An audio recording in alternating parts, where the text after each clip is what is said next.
नमस्कार, रसस्वादमध्ये आपलं स्वागत आहे। आज आपण कोलंबीचं लोणचं बघणार आहोत।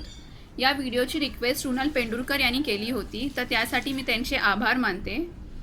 आता लोणच्याला लागणारे साहित्य बघून घेऊया। हे प्रॉन्स साफ करून स्वच्छ धुवून घेतले आहेत। एक कांदा बारीक चिरलेला, 3 चमचे लोणचं मसाला, 2 चमचे लाल मिरची पावडर, 1 मोठा चमचा राई, सफेद राई घेतलेली आहे। तुमच्याकडे सफेद राई नसली तर काळी राई घेतली तरी चालेल। 1 छोटा चमचा अद्रक लसूण पेस्ट, चवीपुरता मीठ आणि 3 लिंबांचा रस। सगळ्यात आधी प्रॉन्सला मॅरिनेट करून घेऊया। लिंबाचा रस, चवीनुसार मीठ, अद्रक लसूण पेस्ट, लाल मिरची पावडर व्यवस्थित मिक्स करून घेऊया याला। आपण इथे प्रॉन्सचं लोणचं करतोय, त्यामुळे यात लिंबू जास्त वापरला आहे आपण। लिंबाने लोणचं जास्त टिकतं। आता हे 25 ते 30 मिनिटं मॅरिनेट करून ठेवूया।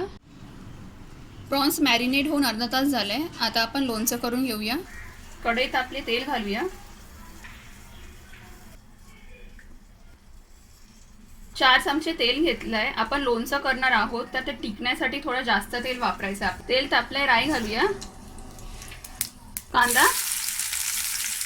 कांदा एकदम व्यवस्थित शिजवून घ्यायचा आहे। जरा पण कच्चेपणा ठेवायचा नाही, नाहीतर लोणचं टिकणार नाही जास्त। गॅस फास्ट करूया। मीठ, फुल गॅसवर कांदा शिजवून घेऊया। कांदा एकदम ब्राऊन झालाय, प्रॉन्स घालून घेऊया। परतून घेऊया। व्यवस्थित मिक्स करून झालंय। आता हे 10 ते 12 मिनिटं मीडियम गॅसवर आपण शिजवून घेणार आहोत आणि अधूनमधून हे परतून घ्यायचे आहेत। मीडियम गॅसवर 12 मिनिटं झाली आहेत। आता लोणचं मसाला घालून घेऊया। यात आपण लिंबाचं आणि तेलाचं प्रमाण जास्त वापरल्या कारणाने हे जास्त तिखट नाही लागणार आहे। तरी पण जर तुम्हाला तिखटपणा कमी हवा असेल तर मिरची पावडर आणि लोणचं मसाला जरा कमी वापरा। आता 3 मिनिटं आपण मीडियम गॅसवर अजून शिजवून घेणार आहोत, म्हणजे याचं तेल सगळं साईडला सुटेल।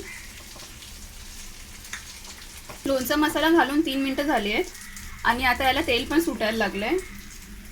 यात वरून आता 1 चमचा तेल सोडूया।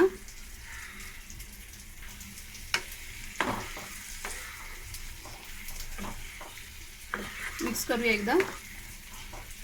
आता गॅस बंद करून घेऊया। प्रॉन्सचं लोणचं रेडी आहे। हे करायला खूप सोपं आणि चवीला खूप छान लागतं।